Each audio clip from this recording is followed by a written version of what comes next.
Yeah, okay, well that's not an excuse. This is, this is the constant battle, but Clash Royale fever.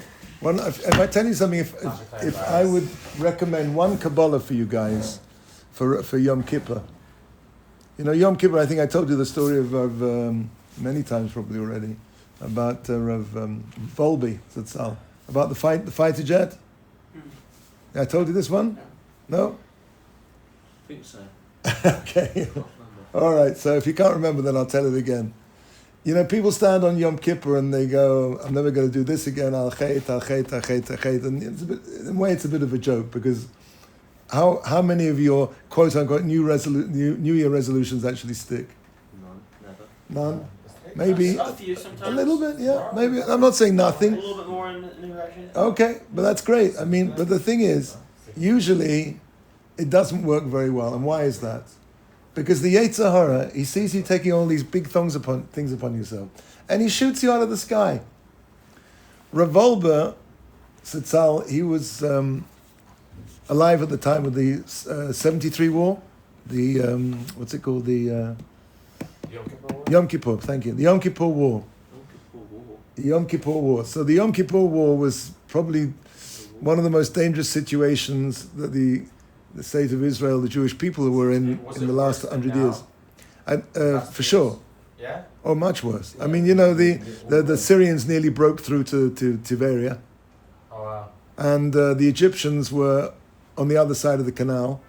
And, it looked like Jordan didn't come in, I don't think, but Syria was certainly, it was a very, very dangerous situation. And Baruch Hashem, we were miraculously saved. One of the things was that the Arabs thought they'd attack on Yom Kippur. Why?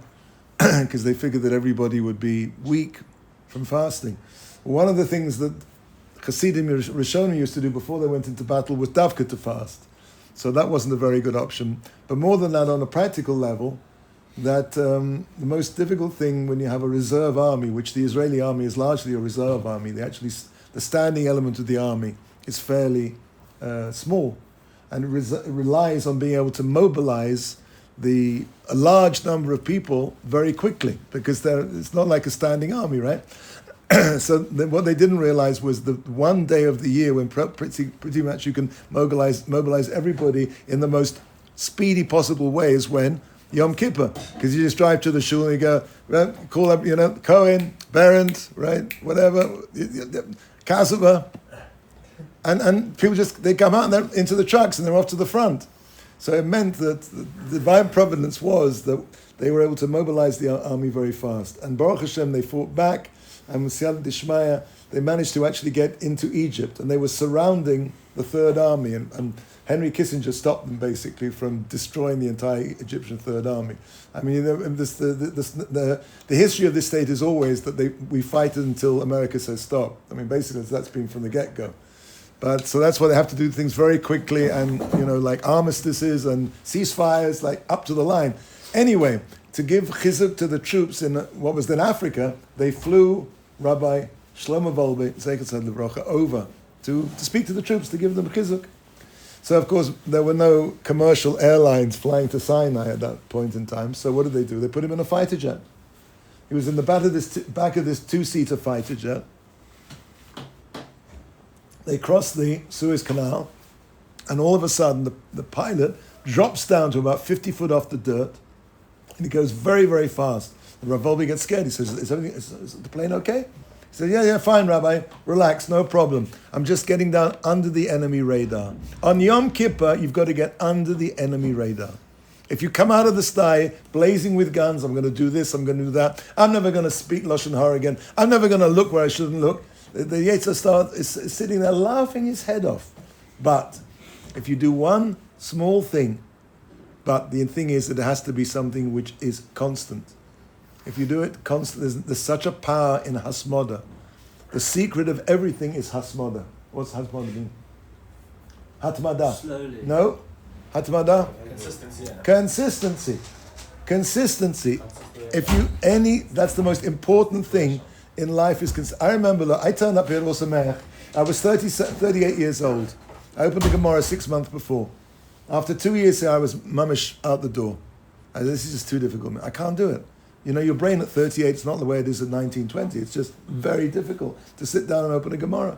And I got really desperate. I remember meeting Rav Mendel Weinbach, Seikat Tzad Livrocha, who was one of the Rosh Shivas, two of Rav Notas at time. And he came up to me and said, Yaakov Osher, he was always very cheery. Yaakov Osher, how are you going? I said, Rabbi Weinbach, it's not going. This is not for me. I think I'm going to go back to England. He said, Yaakov Osher, sprinters are for the record books. Life is a marathon. If you keep going, I guarantee you, I will write you out in ink, maybe even blood, not my blood, that you will definitely get there. I'm not going to say you're going to be the Vilna Gaon, but you will get there. You will succeed. Okay, so what's this all talking about? Kabbalah's on Yom Kippur. Make a big Kabbalah, the Yetzer Hara is going to shoot you out of the sky. He's so happy to see you making all these big Kabbalahs, which he knows you're not going to keep. Do something small. Do it every day. And you'll see it'll change your life. It'll open up a whole world for you. Now, I don't know about, maybe you find this insulting, but it seems to me one of the biggest problem you guys are faced with are the weapons of mass distraction that you carry in your pockets. That was funny. Sorry? That was funny. I'm glad you enjoyed it. It's true, man. It's true. Do yourselves a favor. Take your phone before you go to bed. Do not take your phone into your bed. Do not, because it's been proved, psychologists have proved that... Bed or bedroom? Bed or bedroom? Best still into the bedroom. It may be here because you're sharing, I don't know, but if you're sharing a room, give your phone to your your roommate. He has absolutely no interest in your phone, right? Ein odem chote ela yeshlo. Nobody does an aveira unless there's something in it for him. He couldn't care less about your phone. Get into bed, find yourself a nice book which is somewhat interesting but certainly not riveting, no page turners, and read. You'd be surprised how calming reading is. And I promise you, if you do that, you'll get a good night's sleep and you'll have at least minimized in a way that's possible to do. I'm not going to say, nowadays, it's interesting because the technology is moving so fast and trying to keep up with how to stop it destroying our lives. You know, in secular places now, I'm sure you've heard about this, they have like chill-outs, retreats. What's it called? Detoxes. Okay.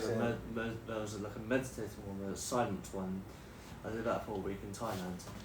And how was that? It was amazing, but it was like, it's different. It's... But I'm saying the problem, if you forgive me with this, is bringing that back home. You can't. But you have to bring it back into your life. So that's what I'm saying. Big changes going. Nobody has the option to spend detoxing in Thailand once for a week every month. No. But so you have to find some way of dealing with the toxicity. I'm not just talking about the schmutz. I remember of Beryl Schwarzman, Zeichat Livracha, was Rav Aaron Kotler's son-in-law. He chose him out of all the Bochrim in Hebron. He was an Ilui Godel, and I had the chus to be close to him. He was my Mesada Kedushin, Rav Dov Schwarzen. And that was the time that the television started to come out. You know, people had TVs in their homes, proliferated in a great way. And people said to him, look at the schmutz. He said, forget the schmutz, look at the Bittles man.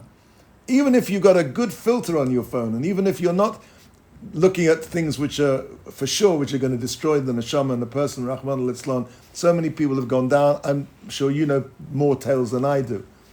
Forget that. Even if you've got that under control, the sheer bittlesman, the sheer flicking through one short after another. You know, seeing somebody in Thailand, I don't know, making bricks or something, and you can catch yourself. You know, what am I? This is my life. What do I care about some Hindustani guy making a new engine out of you know, even if it's the cleanest thing in the world. One of the nice things about getting older is you realize how important time is. You have nothing to spend in this world except time. In the secular world, they say time is money. They're wrong. Money is time. That's all you have to spend. Make $1 million, lose $1 million, you can make another $1 million again. Waste a minute, it's gone. That minute will never, ever come back to you. You've got a clock inside you. The Bali Musa say, that a person has a certain, that's why you have to be careful with your words. There's the water dials. I mean, they're probably electronic now. Back in the day, remember the spinning dials on the water clock outside your house? Do you have those in America? Well, the electricity even for electricity. All right, yeah. But nowadays they're all digital. But back in the day, they used to spin, right? Turn the water on higher, the wheel would start spinning like this. Turn the water down. Every single word that a person says is being clocked. Every word, you have a certain amount of words to say in your life, and when you run out, a person either dies, or he has a stroke, or he's not able to speak anymore. Remember, you're on a clock. Choose your words carefully. And now, I'm not sure about this. It could be, I don't remember, I haven't gone into this, but it could be that's only things which are not divrei Torah. It could be things which are divrei Torah it's not on a clock. Could be also divrei bracha, divrei chizuk. I don't know, but there is such a concept. The Bali Musa talk about it, that your words are metered. It's on a meter, and when you come to the end, that's it. There's no way that you can, put another credit card in and get yourself another 200,000 words. So we shouldn't have meaningless conversations. Absolutely not. Now, you have to be careful with this because, for sure, I want to tell you the Chofetz Chaim. It's interesting talking about Yom Kippur. The Chofetz Chaim, one night Yom Kippur, a lot of holy people, maybe they still do back in the day, would stay up all Yom Kippur. Some people would stand all of Yom Kippur, 25 hours. We're not on that level. But many people stay in shul all Yom Kippur night learning. And there was this balabos in Radin, and the Chofetz Chaim spent the entire night schmoozing with him. Schmoozing. He wasn't a Talmud Chacham. He sat there just schmoozing with him, let him talk about his life, his problems. That's not bittul zman. That's comforting people. That's being mechazik people.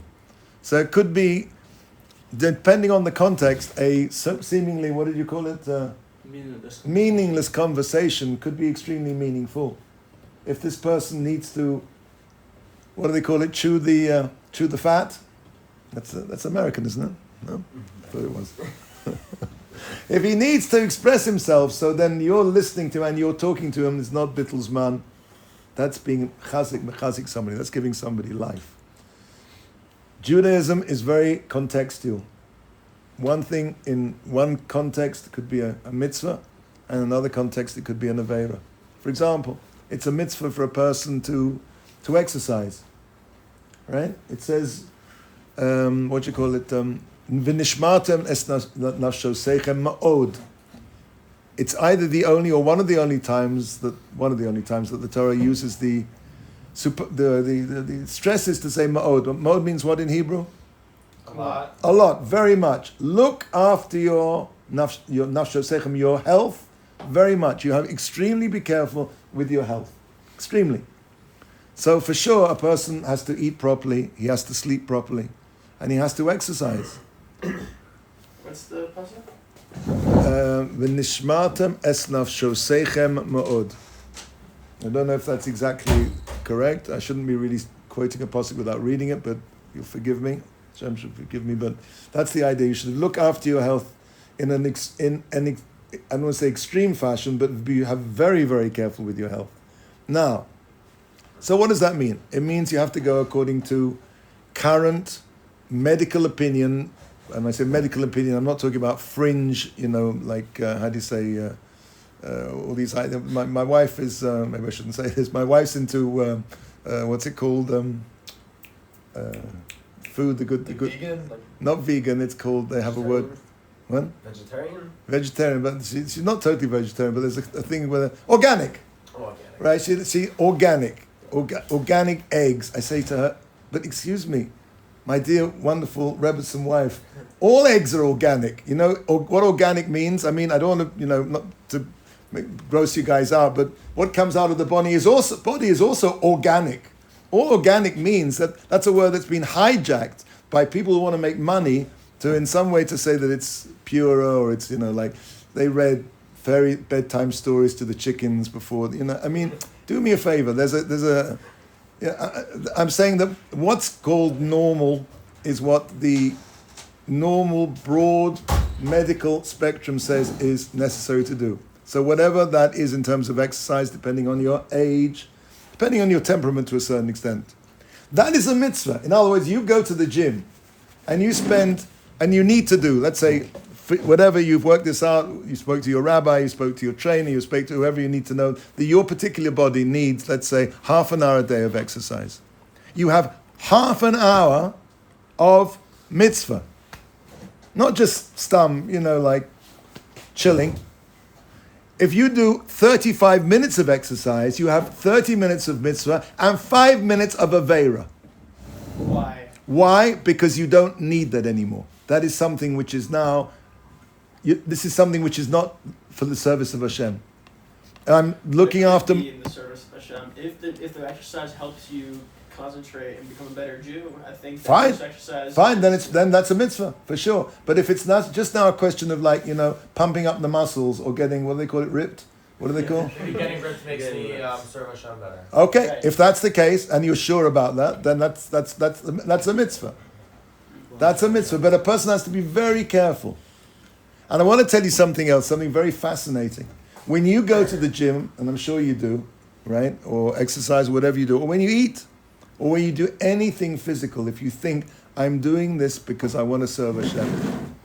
And even if you know that probably 80% of your reason for doing is not to serve Hashem, it's because you like doing it, it's whatever it is, but there's a 20% there. There's a concept called batel barov. You know what that means? Batel barov. Batel barov. Nullified by the majority. Okay. Meaning, for example, let's say if you have 3 pieces of meat in front of you. 2 of them are kosher and 1 of them is non-kosher. Can you eat them? Yes. D'oraisa, yes. D'oraisa, you could eat all. What's the question here? I'm talking about nullification by the majority. There's a concept of when you have a rova majority, the minority becomes nullified. So you might say that, something, if I only have 20% l'shem shemayim, so that 80% is knocking out the 20%. No. The chiddush of when you have something l'shem shemayim, even if it's the minority, and it might be for some of us a very small minority, it never goes away. Whatever that l'shem shemayim was in that particular low l'shem shemayim situation, it's still yours. Okay, we go way off the topic here. Wait, so when the majority, when the majority is something that's usher, and the minority is something that's no, for sure then not. It doesn't knock it out. No. I made that. Maybe I didn't make that clear. We're talking about a dovish, there's something called a dovish barashus. Have you heard this idea? There's things which are mitzvahs, which will always be mitzvahs, and there are things with aveiros, which will always be aveiros. It'll always be a mitzvah to learn Torah. Now, it could be you'll find a situation where learning or teaching Torah might be an aveira. For example, if you want to make somebody else feel bad by showing how bright you are and how stupid he is. But that's not lishma. That's the kanter. Or you want to learn Torah. You want to go to Hebrew University just to find out how you can slug it up. That's an aveira. That's not lo lishma. Lo lishma means something. I want to be a rabbi. I want to get covered. Not to put other people down, or not to slug it up, not to be negative with it, but just your motives aren't, let's say, the most pure or elevated. Lo lishma just means not for the right reason. Not for the right reasons. And there's a whole discussion of what lo lishma means, but lo lishma would be that not for the sake of the learning itself or some other reason. But let's say that learning Torah is always going to be a mitzvah, and let's say on the other hand, a BLT is always going to be an aveira. Okay. Driving into McDonald's and not ordering could be a problem. Nishmatim sechem too, but let's say just from the point of the kashrut, or you drive in some restaurant and it's got like Rabbanut Aza on it, whatever. There are certain situations where you are definitely, you're definitely, okay, you're right, you're definitely, what do you call it? I don't really like the kashrus brand anyways. Okay, let's say a BLT. A BLT is never, ever going to be it's always going to be an aveira, except, let's say you're on a desert island and you have nothing else to eat. Could be it's a mitzvah to eat it. But generally there's mitzvahs, there's aveiras, and in the middle there's this big grey area called Devarim Sheba Rashus, translation, Devarim, words, things, Shel Rashus. Okay.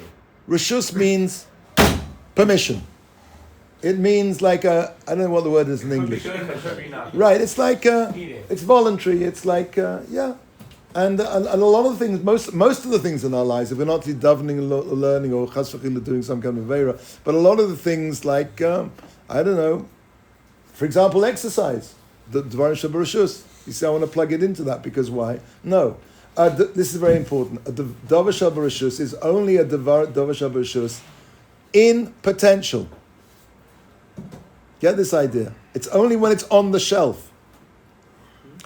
Meaning, it's there, it's possible to do it. You're not doing it right now. But It's there to be done. When you take it off the shelf, and whatever it is, let's take the example of exercise. As soon as you actually do it, it either becomes a mitzvah or an aveira, depending on, as we laid it out before. Do I need to do this? Why am I doing this? Am I doing it for the same Shem Shemayim? Or am I doing it to show off? Am I doing it to make other people feel less than me?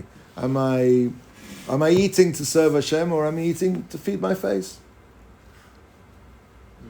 So If when I eat, I'm thinking, I just want to enjoy myself, I just like food. Is it still a mitzvah? Because at the end of the day, I'm still like keeping myself alive, and it's a good thing Hashem wants me to be alive. it's a good question. It's certainly better if you have some kind of kavanah. Why do we make brachas? We recognize that. To sensitize ourselves, right? That this is something, I'm being a gift by Hashem. So the sensitivity is, this is a gift. Hashem gives me life, He gives me food. Right. So to sensitize myself to the fact there's a gift. If there's a gift, I'll look for the giver. If a person feels everything is just supposed, like that's the way it's supposed to be, then that's the root of atheism, because that's the way everything is, isn't it? No. A person has to sensitize to himself the fact that he's being given a gift. Kol neshama, chazal darshan, kol neshima neshima. Every single breath you take is another gift, another gift, another gift.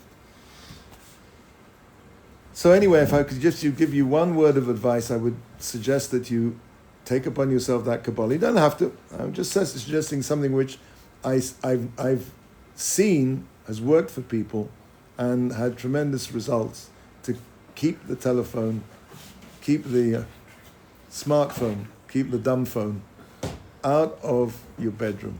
Leave it outside. Okay, having said all that, let us learn some Derech Hashem. What page?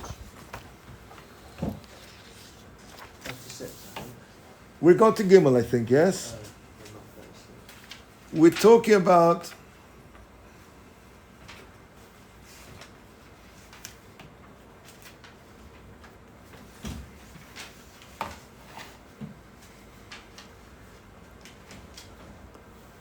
I think before we go on, I see he has a very good note here, which I'm going to read to you.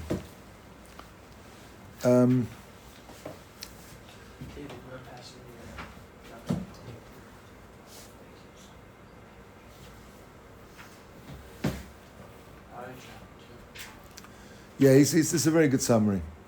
So he says, to summarize what we can understand about Hashem's intention in creating the world. 1. Hashem wanted to bestow goodness upon others with the greatest possible good that can be. 2. The greatest possible good is Hashem himself.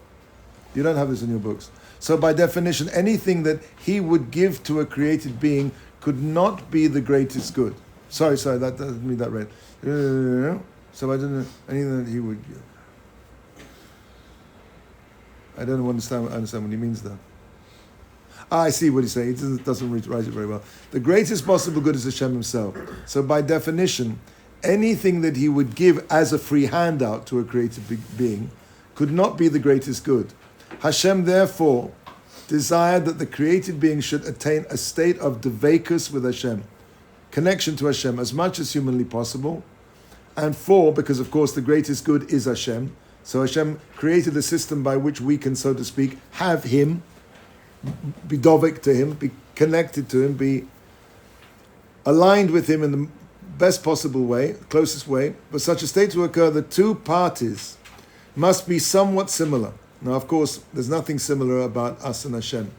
But to the extent that we can make ourselves similar to Hashem, It's therefore necessary for the created being to acquire the perfection that Hashem wants this being to acquire, which of course is the greatest good, through his own effort.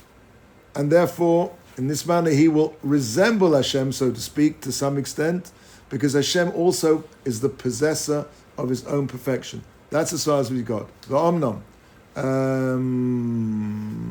Want to read? What's his name? Naftali. No, not Naftali. David, I'm sorry. I've got lots of names. Yeah, David, read, please. Where are we exactly? Show him where we are. We're in the bottom of 38. Part 1, chapter 2, section 3, paragraph 3. Gimel. Yeah.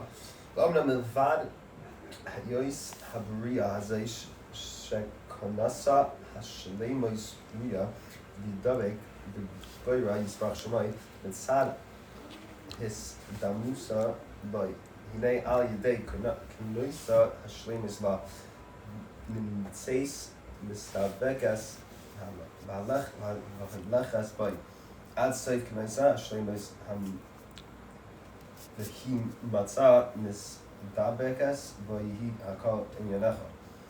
Okay. I think I'll translate.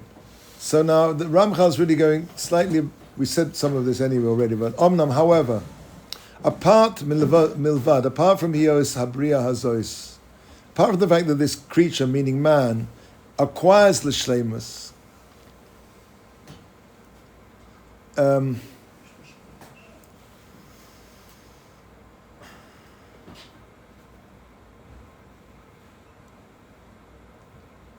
second.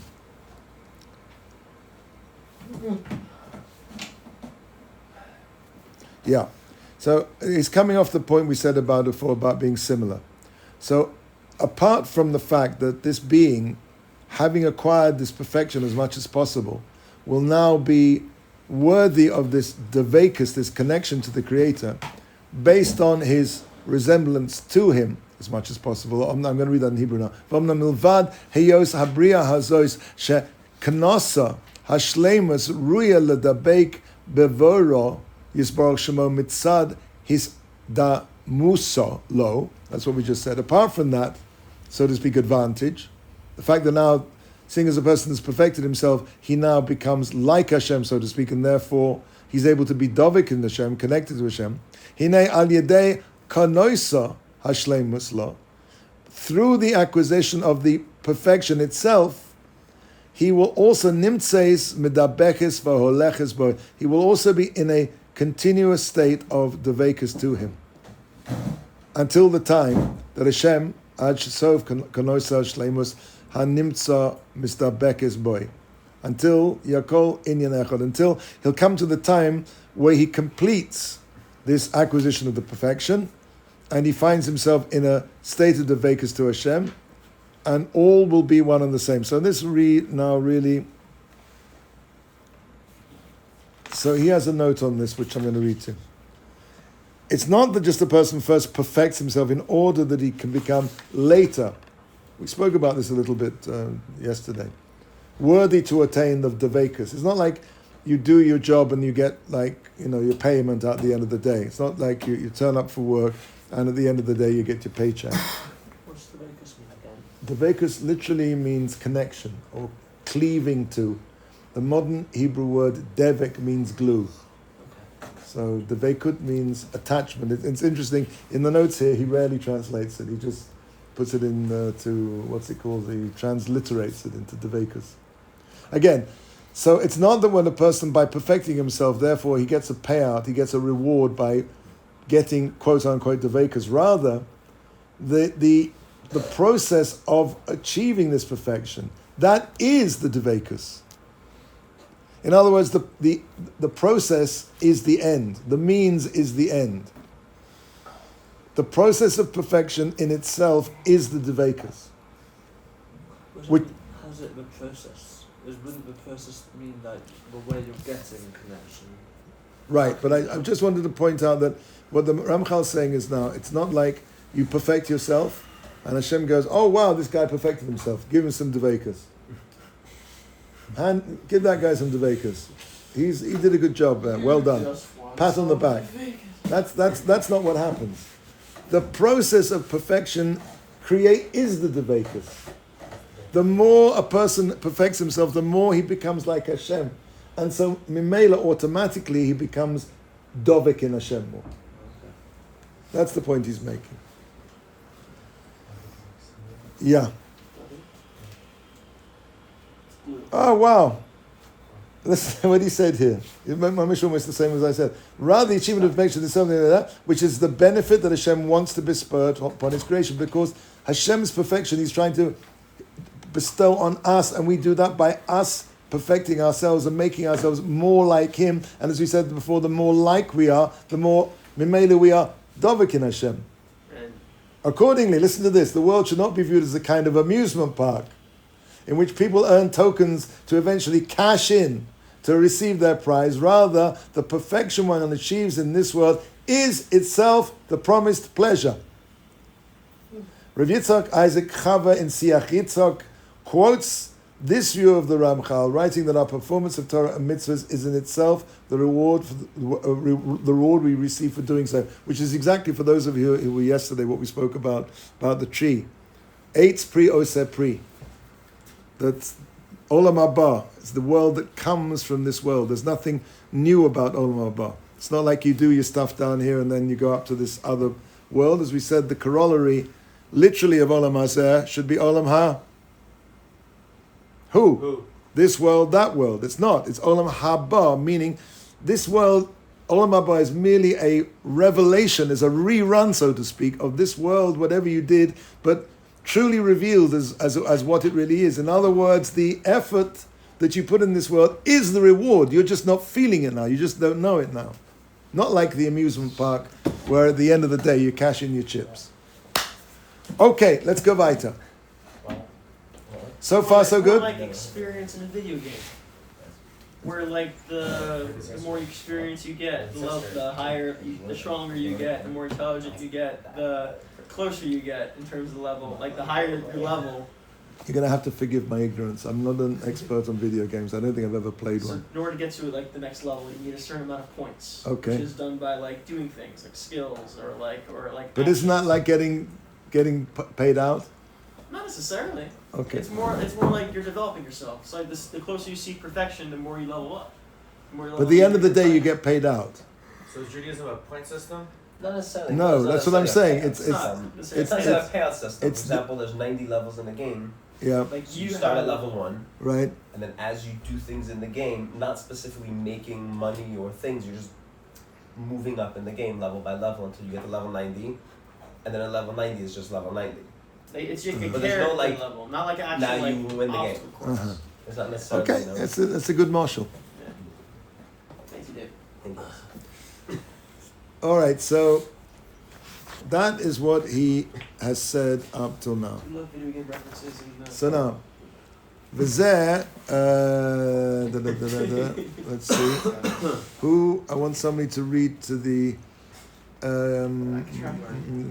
Ozzy, go for it. V'zeh, ki bios. We're on for.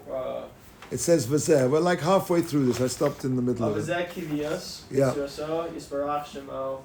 Hashlemus ha'amiti. Kimo shamarnu hine. Mishin hu shlemus eno mischayim elalo. Anaf el hasharesh ki yaf al pi she'enu magia el hashlemus. Hasharshi hine hamshech v'solada imenu hu. Hine sir'a ki hashlemus. Hamiti hine hu mitzioso. Yisbarach shemo v'chol chisaron. Eno ela elim tuvo yisbarach shemo hester panav. Nimtza shaharas panav yisbarach shemo v'kibaso. Siya sharesh v'asiba v'shleimus shetzihiyah. Hester panav. Asharesh v'asiba l'chol chisaron. Asher kishor haster. Kof yeh shiur chisaron v'nimshach menu. Okay, very good. I think that's quite enough for us too. Okay, so he's basically developing this idea. Let's translate it.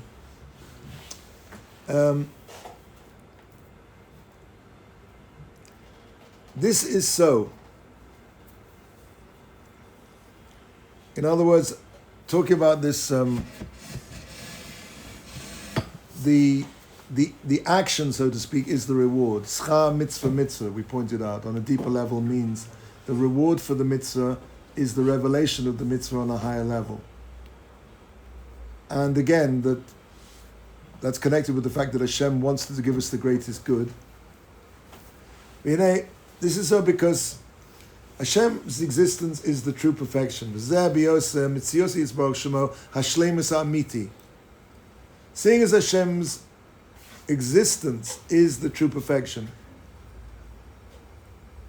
So anything that is perfection only relates to Him.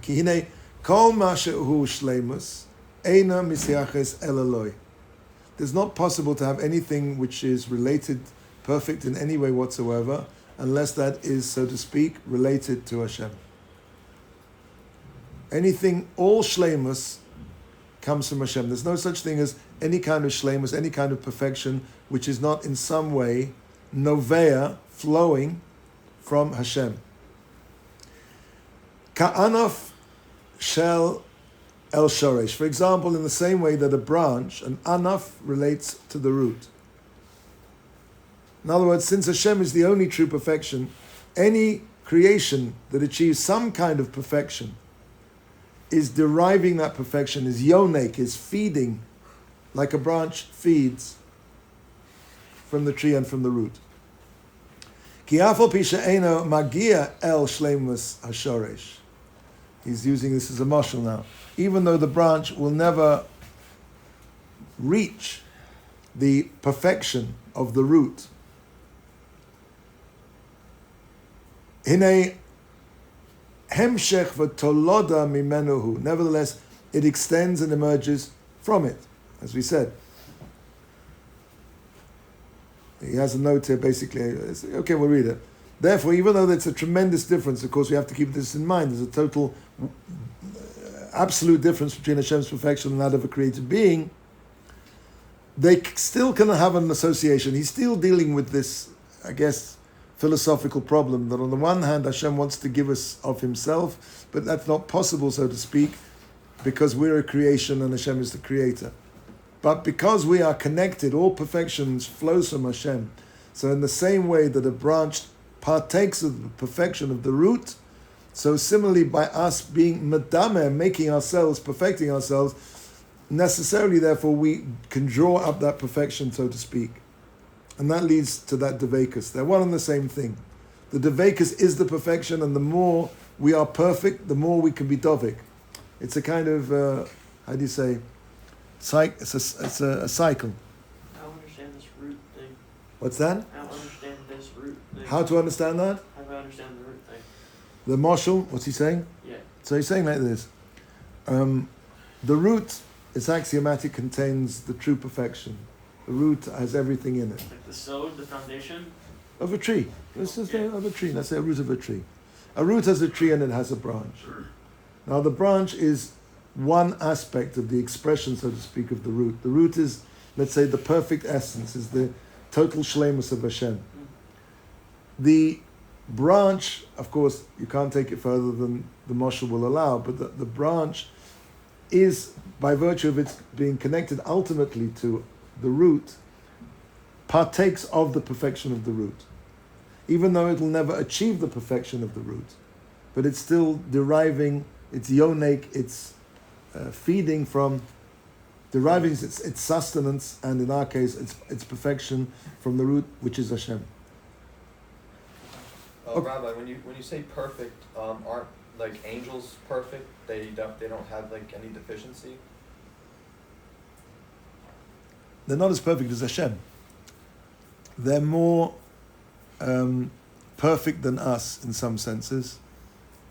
They're more perfect than us because they have a revelation of Hashem on a higher level than man does.